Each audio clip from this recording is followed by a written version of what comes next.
recording now, so you don't even notice during the lecture that it's being recorded. The major reason that I turn the camera off is, yeah, we'll worry about the photo later, look, Murphy's Law, and if anybody don't know Murphy's Law, it says anything can go wrong will, and then of course the addition to that is at the worst possible time, means that if I'm writing code or going through code, that the part that I'm writing on is going to be right where my picture is. That there.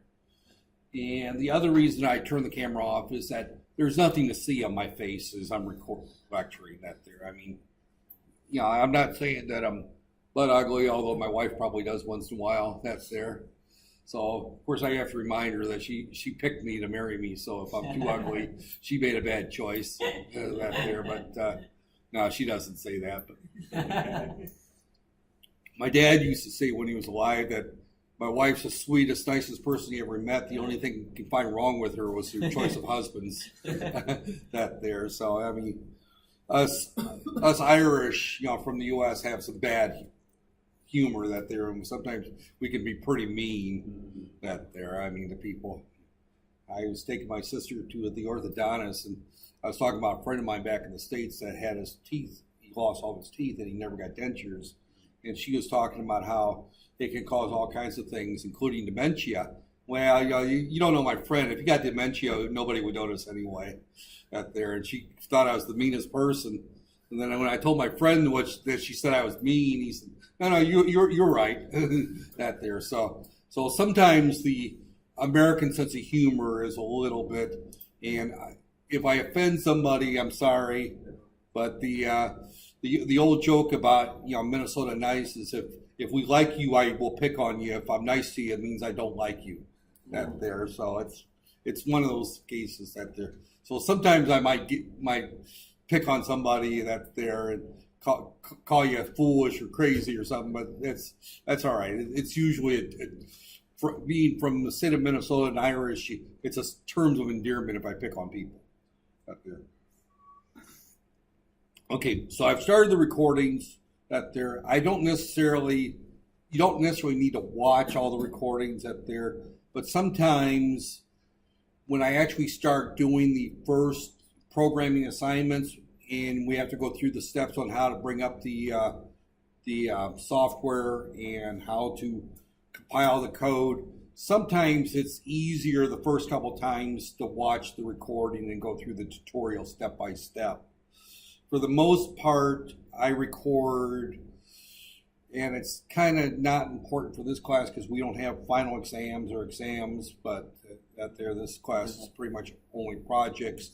There might be some in-class projects where they'll feel like an exam because I'll hand you a piece of paper, as you probably put it up here, and say, write a program to do X, Y, Z. You've got 60 minutes at the end, post it on, submit your code on the VLE, whether it's working or not working. And then, that would be your grade for that particular, again, this is a programming course, so how else to test programming skills other than make people write programs out there? I've had programming courses that are nothing more than courses on how to memorize syntax. And as I said before, I don't give a rat's hoot about memorizing syntax for a particular language. I have used over my career, and I started working probably in like 82, 81, so that tells you how long I've been, well before most of you were born.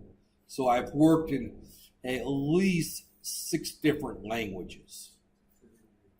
I started off with Fortran, and then I went to Basic, and then I went to Pascal, and then from Pascal I went to what was it called? I can't remember. It was 8085 programming languages for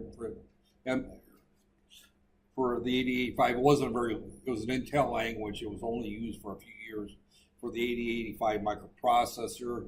I've used assembly language on the 8085, 8086 family, the PIC families, the ARM to a lesser degree. So I've used multiple assembly languages. I've used C, of course. I've used Python. I've used, I've mentioned Java control language out there. I've used HDL, which is the Altair hardware design language, and I've used the PHYSIC hardware description language, and I've used Verilog. These are hardware design languages that look like computer languages. So I've used, as you can well guess, multiple computer languages over the decades.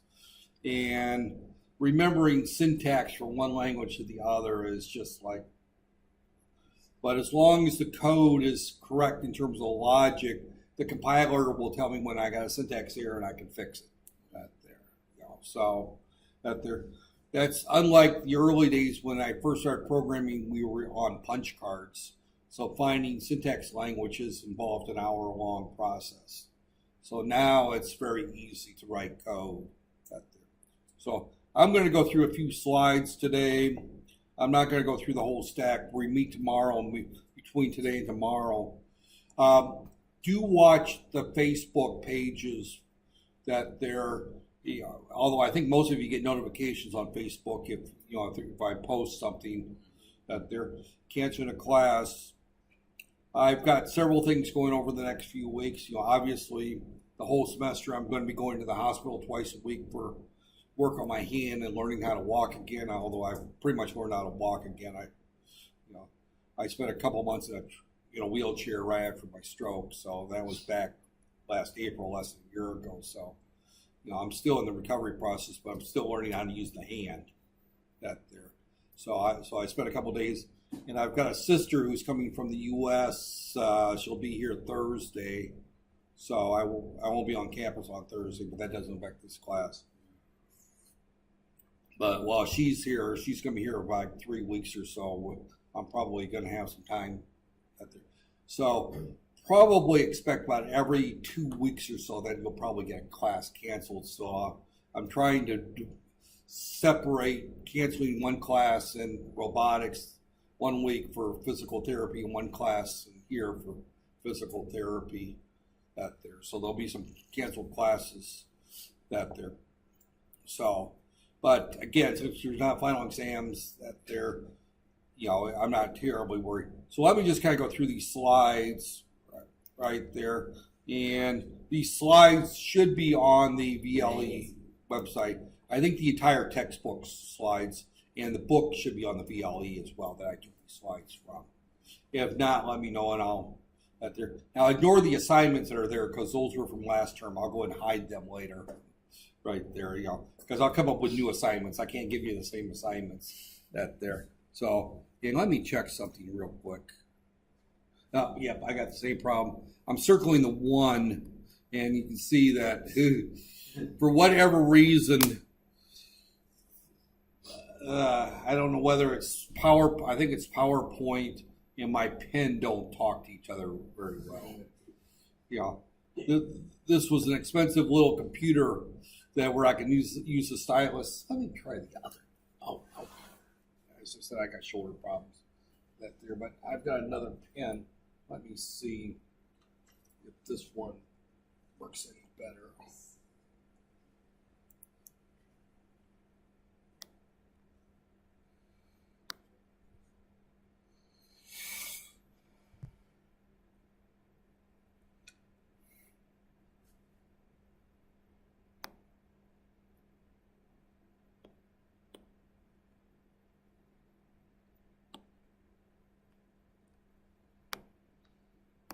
Yeah, this doesn't work at all. Yeah, it does the same thing. See, I'm drawing the line underneath the bottom of the screen, and it's a problem with PowerPoint. I'm sure that I'll work around that because it works okay with OneNote where I typically would write things by hand anyway. But it's in the PowerPoint presentations, and it actually only occurs when I'm using these projectors. So, okay, today's discussion is, I'm going to go through fairly quickly, is Introduction to Computers, the Internet, and the Web. Now, you guys were all born after the Internet and the web became common out there. I grew up before the Internet was around. I was one of the early adopters of email. I got my first email account in like 1981 or 1982, right there. So that's been what, 35, 36 years. I still have that same account. That there, the address has changed. It used to be hack at CVAX at IPFW hack at cvax.ipfw.indiana.edu. Now it's just hack at ipfw.edu. So, and that account still works. I mean, I'm a professor emeritus from that campus, so I still keep my email account for life out there. So I still have that account. But CVAX used to be the computer it was on. You know, we used to have a CVAX. At that time, Indiana, Purdue, Fort Wayne routed all our internet traffic through Indiana University. That's why it's in Indiana. That there, we got our own internet connection, so the Indiana disappeared, and then we started moving our accounts around, and then we just set it, we just set it IPFW, and we let the data processing people put it on whatever computer they want to put it on, right there. So, but I've been around that there. So again, we're going to look at basic computer concepts.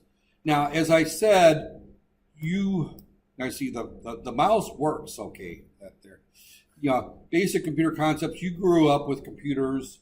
You may not necessarily understand the internal workings of them and the differences between programming languages. I'm not terribly concerned about the history of C, although it is a little bit interesting.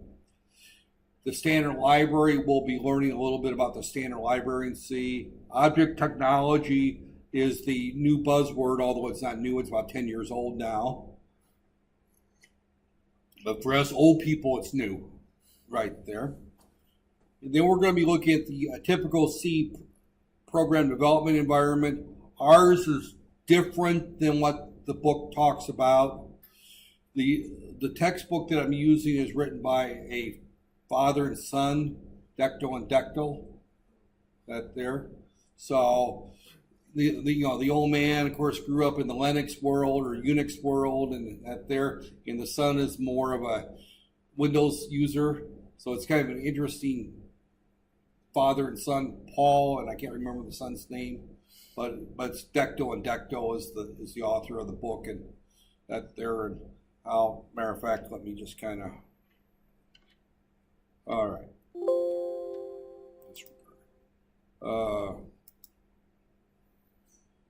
If this book is not there, right here, this is the book. This is the 2016 edition. This is the book that I'm actually taking these slides from. See how to program.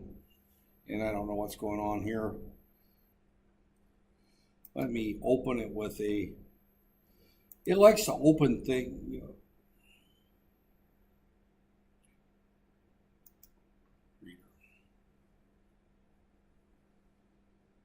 Okay.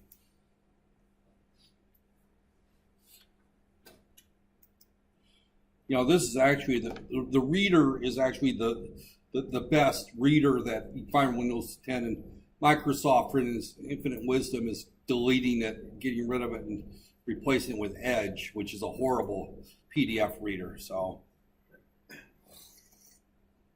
but this is that there. Paul Decto and Harvey Decto is the son's name, but this is the book, and it should be up there on the VLE. If not, someone bring a thumb drive and I'll give you a copy of it. It's that there. This may not seem like it, but I have taught C programming with different books probably for 15 years. I mean, many, many times in different universities. I've taught at Purdue, I've taught it at Ivy Tech, I've taught it at DeVry University, I've taught it here, I've taught it at various places. And this personally has been my favorite book in terms of that there, and kind of a comment on textbooks in the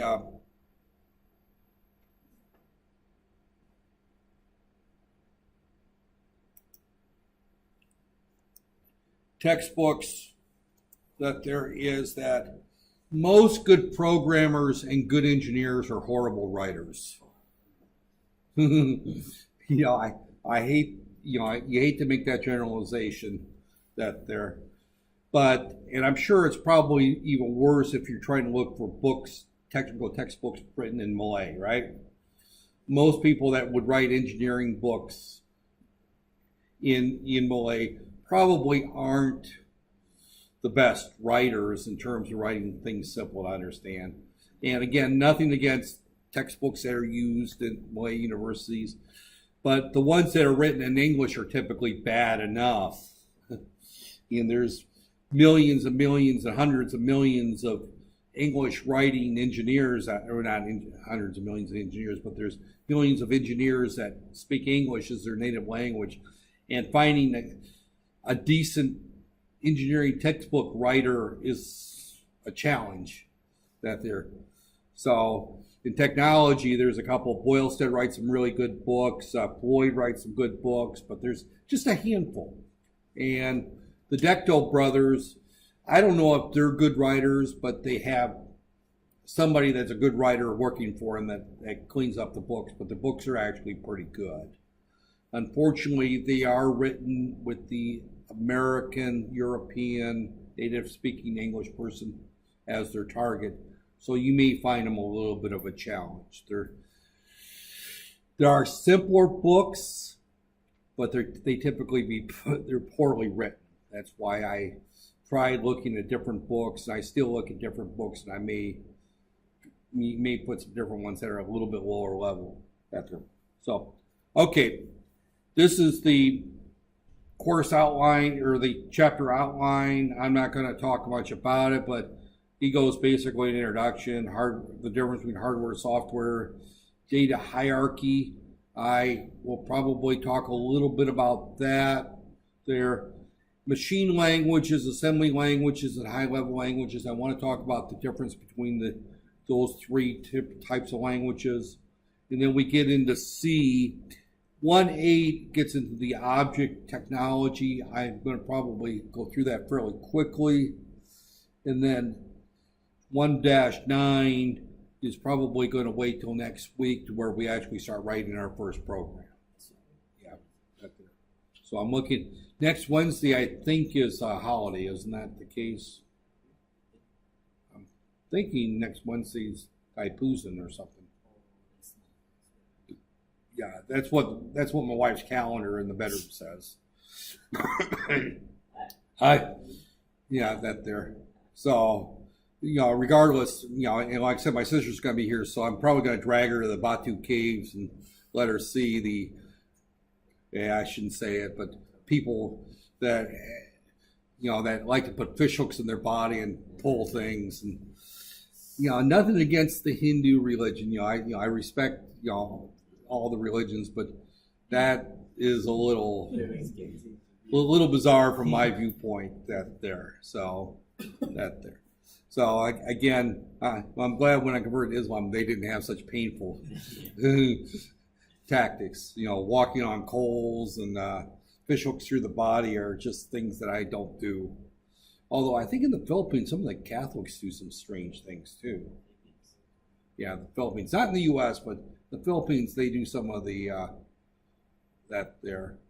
And actually, I think don't some of the Shiites do the self-whipping that there? Yeah, the Shiite. Yeah. In the States we call them Shiites, but Shia is what is the term that there. And I don't get much into the difference. I don't argue religion with that there, with that there. But I'm not going to walk around with a whip and whip myself, nor am I going to put fish hooks through my body or do things like that. So, but regardless, next week is that there. So I will talk a little bit, when we get into the programming that there, we'll get into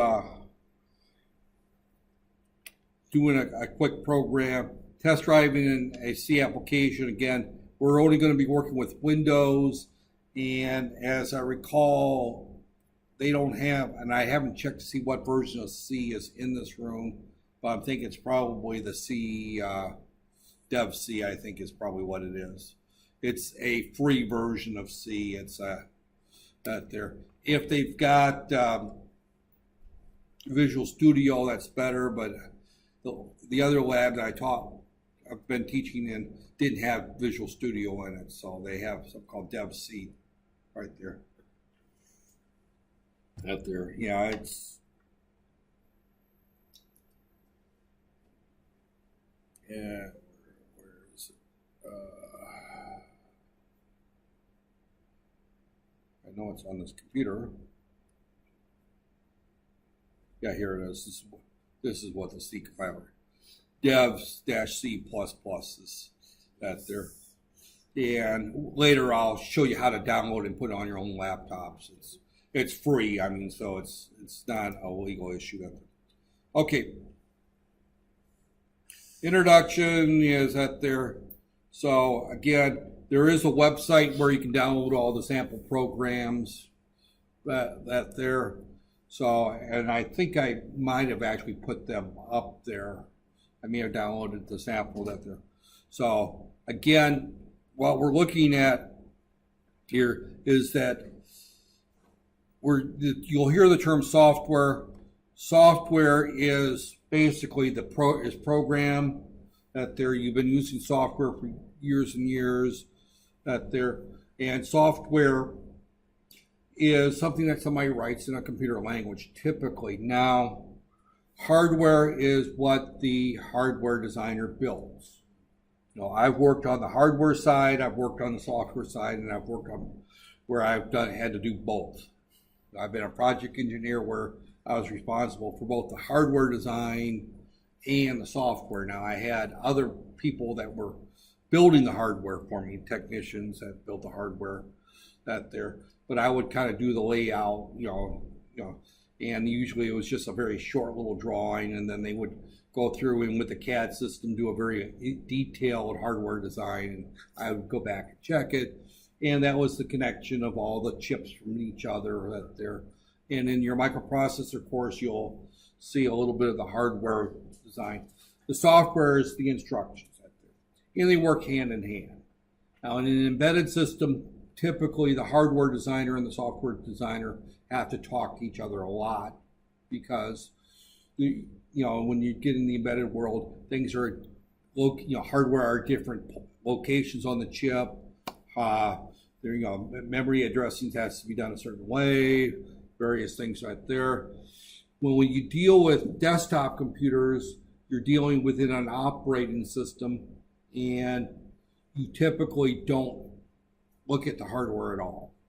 You let what they call the standard library or the drivers supplied by the OS. Well, you'll use the term OS, operating system, manufacturer, to come up with that there. And the end of the chapter, we talk about different OSs right there. So today's computers are much, much faster. Computers, as we know it, have been around since the 1940s. The early computers were vacuum tube and mechanical relays that there. And the original computers were actually developed for military applications, for code breaking and communications out there. So, as a matter of fact, the term computer bug comes from the fact that a actual moth got into a relay and caused the computer malfunctions. So people had to be concerned with literal bugs in the computer hardware. So that's when the term computer bug came around out there. So computer programs are what we write. Now you'll hear another term, and it's one that I use a fair amount. It's called firmware. Firmware is actually software that you download into the hardware, and it stays there indefinitely until you update it. And you probably have heard the term firmware more often with cell phones. Whenever Android 8 is supposed to be out shortly, or it's being released for some phones. So if you've got a newer phone that'll get Android 8, it will download Android 8, and that becomes firmware. It's actually software, but it becomes ingrained into the hardware. It's in a ROM chip within that there. So back in the early days, we would write firmware. We would actually have to program a chip in the lab or in the factory, and you couldn't reprogram it without taking the chip out and erasing it or throwing it away and putting a new chip with new firmware in it right there. Nowadays, they have rewritable ROM, that there. So you can update firmware in computers and cell phones and motherboards and DVD players and televisions on a fairly easy basis right there. So you'll hear the term software and hardware right there. So we are going to be working strictly in the software realm in this class right there. We're going to start off with writing some C code, and then toward the end we'll use MATLAB. I haven't talked about MATLAB yet, but MATLAB is a computer program in which we can write computer programs in. That there, it looks a lot like C, but it's got its own programming language for engineering applications right there. So, plus it's got a lot of other things. MATLAB stands for Matrix Laboratory. So computing costs have dropped drastically over the years, right there. There's something called Moore's Law that we'll talk about in a second, but computers that used to fill large rooms, cost millions of dollars, now are on something the size of your fingernail. Now the latest craze, I shouldn't say the latest craze, it's been around for a few years, it hasn't taken off, it's been the smartwatches, where you have, basically an Android or an Apple operating system on a watch right there. And I grew up, and sorry, I when I touch my screen, I get stuff on it. So I grew up, and there used to be a TV or cartoon in the newspaper called Dick Tracy, where they had the phone watches, and that was high. This was back in the 1950s, 1960s. That was considered such high tech, and we'll never get to that point. Now they've got watches that you can talk to and answer calls with. Some of the early ones, a couple of years ago, you had to pair them with a phone. Now I guess they have their own, SIM chips in the watch, and they can operate independent of the phone. So, but things have gotten much, much smaller. My first programming class, we used punch cards in the computer, sat in a computer room. It was an IBM 370. Before that, I was in the Air Force, and when I was in the Air Force, I really wasn't in the military. I worked for a small government agency called NSA, and a listing site, and we had computers, huge computers. NSA's probably got the largest computers in the world, right there. Size that there, and our computers on base probably sat in a room probably 4 times the size of this room. And that was just a remote location. That wasn't the main computer terminal or system that they had in Fort Meade, Maryland, which was considerably larger. I mean, that was a huge. So when we look at computers from the 1970s, I was in the Air Force in the mid-70s, the late 70s. The computer rooms were huge. They were very, very huge. And they didn't use vacuum tubes anymore or relays, but they used transistors for a large part. The silicon chip, and the silicon chip's been around since the early 60s. Texas Instruments invented the silicon chip, as we look at that there. And it's been around for a number of years, and that has gotten smaller and smaller right there. So computers are everywhere today, everywhere. And when I was your age, nobody had a computer at home. Now, not only do you have a computer at home, you're walking around with one right there. You have one in your car. typically if you've got a car built since the 1990s. If you've got a more expensive motorbike, you probably have one if you've got electronic ignition on some of the motorbikes. I have a little Vespa, and I know it's got electronic ignition, so it's got a small computer chip in it. It's also got the LCD out there. So computers are around. Hardware costs that they're Moore's Law is named after a guy by the name of Gordon Moore. I remember seeing Moore a lot just growing up. He was quite famous. He invented, he co-founded a small company called Intel, right there. And he basically says that every year or two, the capacity of a computer will approximately double. And everyone keeps saying, have we reached the end of Moore's Law? Have we reached the end of Moore's Law? We haven't yet. Computers keep getting smaller and smaller and cheaper and cheaper. And if you want to look at that, look at cell phones. I've got the Note 8. It's got 6 gig of RAM. That there. The Note 7, which of course, they tended to blow up, only had 2 gig of RAM. So a year and a half later, they tripled the amount of memory in the cell phone. And the only way they could do that is that the cost went down and the size went down. So memory sizes have gotten smaller.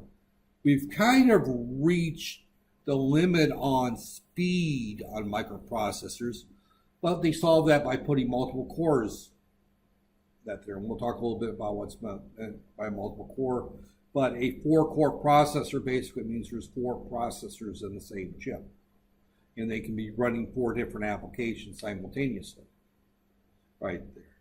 So in the case of cell phones, most Android phones, the Samsungs, have they call it an octa-core, 8 cores, but 4 of them are low speed that's conserve battery, and 4 of them are high speed for when you need performance.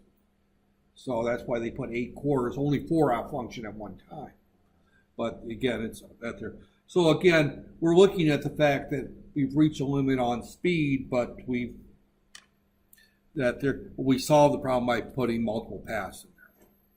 So again, that there more law. This goes into more detail. Similar growth has occurred in the communications field. One of the biggest things about the communications field is that it's overlapped with the computer field.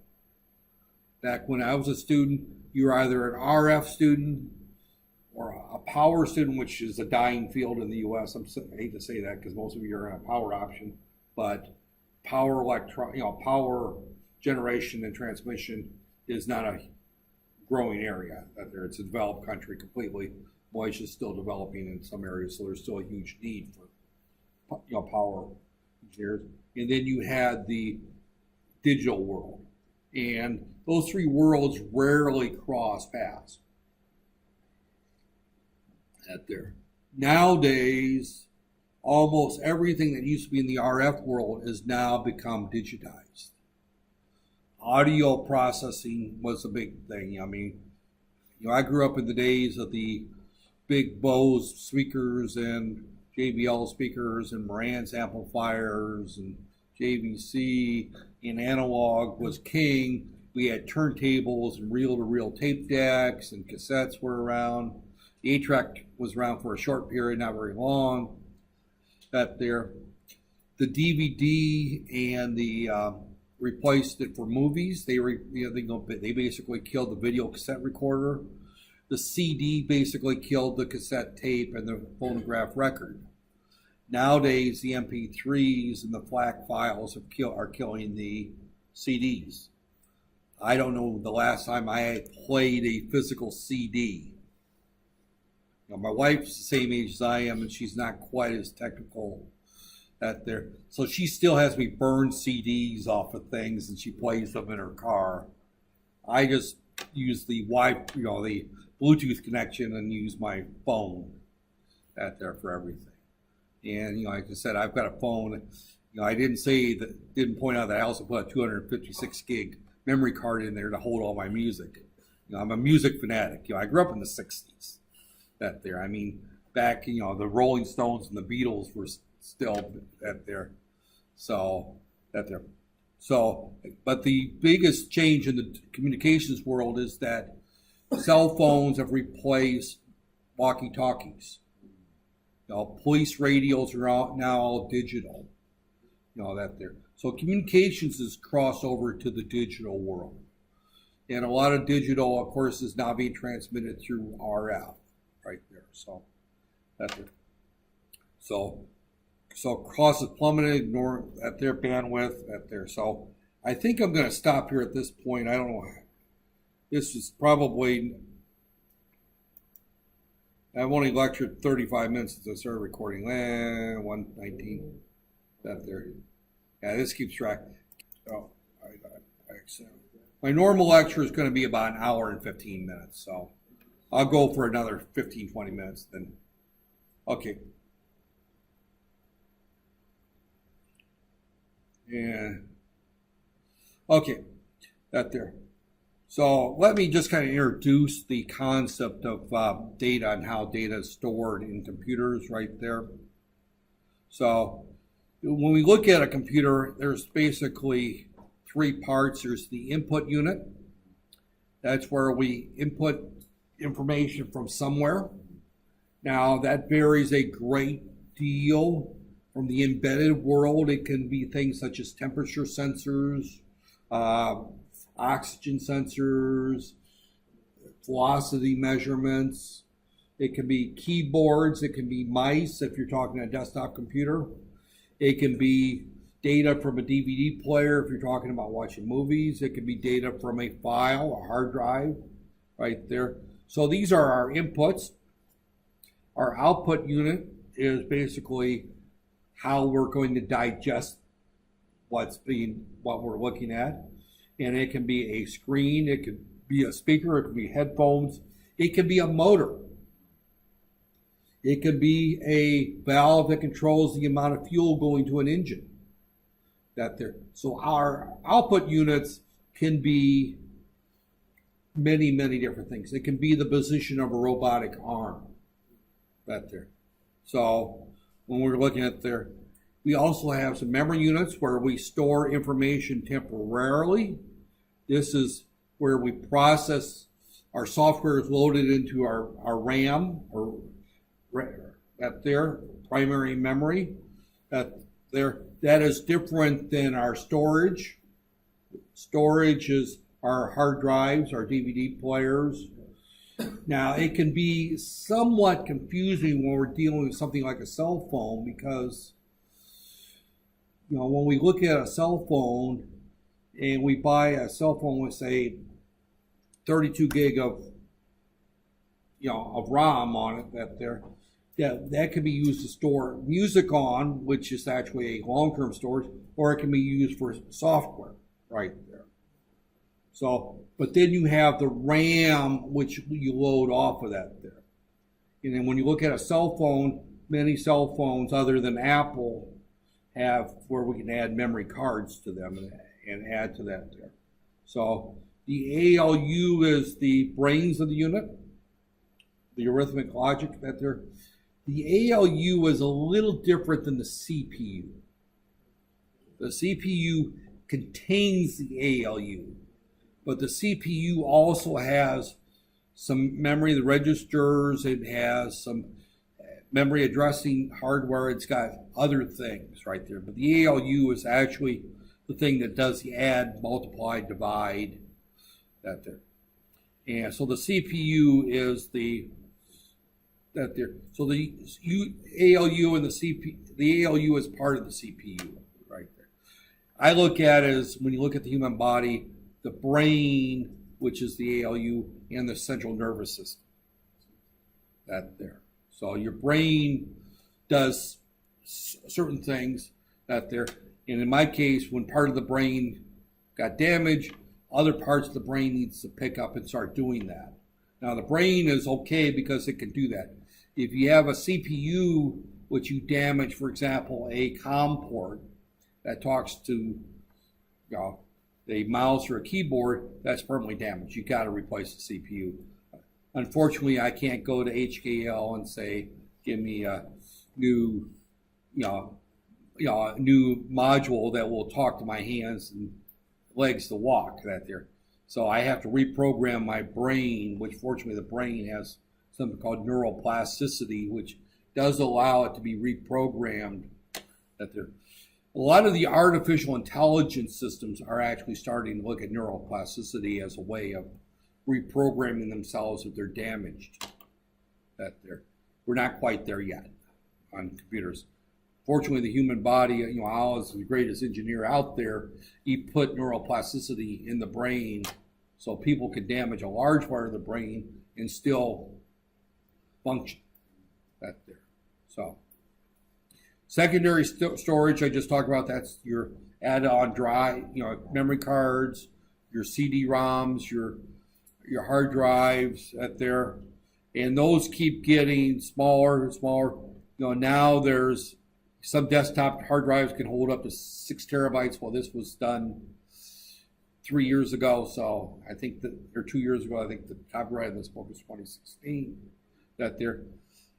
I think there's some hard drives, 2.5-inch hard drives are up in the 8 terabyte range now. They're getting smaller. The funny thing is that hard drives are actually, in terms of mobile computing devices like laptops, are actually some ways getting smaller because they're going to the solid state drives.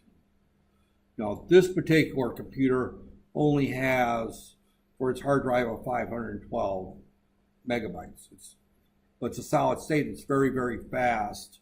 And then I've got a little micro SD card that I can expand it a little bit, another 200 gig or something like that. But I don't have a lot of storage on this particular laptop. And that's becoming the trend with laptops because physical hard drives, one, are heavy.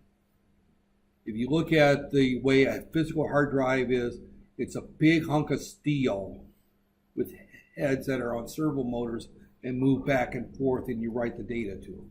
They add a lot of weight. Here I'm using, and I think Dr. Aswana just bought the same computer this thing is not much heavier than an iPad. It's not much bigger. If I pop the keyboard off, you'll find that it's about the same size as matter of fact, it's probably the same size as the iPad Pro right there. So a lot of the desktop computers or laptop computers, especially the micro or the ultrabooks or the 2-in-1s, are actually going with smaller and smaller hard drives, and they're relying more and more on web storage. My sister uses something called a Chromebook, and I don't know if you're familiar with a Chromebook or not, but it's a operating system designed by Google and it has almost no storage on it. It has no hard drive and it's pretty much worthless unless you've got an internet connection. Everything is a web application right there. So, and all your data is stored up in the cloud right there. They're very cheap and they're very secure because if someone steals it, there's nothing on the hard drive right there. Someone steals this, I've got data on the micro SD card. I've got data that if they can take a picture of me and see if they can scan it, or they know my code, it's got PIN number as well. They can log in and get all my data, or they could boot it off of a thumb drive and access all the data that's on there. I mean, data on a typical laptop is not secure. You have to keep that in mind. Even if you password protect it, someone can always install a new version of Windows on top or Linux and get to the data that's on there. So that's a misconception that your laptop is secure right there. So those are the primary parts right there. Data out there. And I think at this point, I am starting to burn out out there. Yeah, we've gone on a good hour. That's good enough out there. This class is scheduled for an hour and 45 minutes, I think, but you will find that my average class, this is about an hour to an hour and 15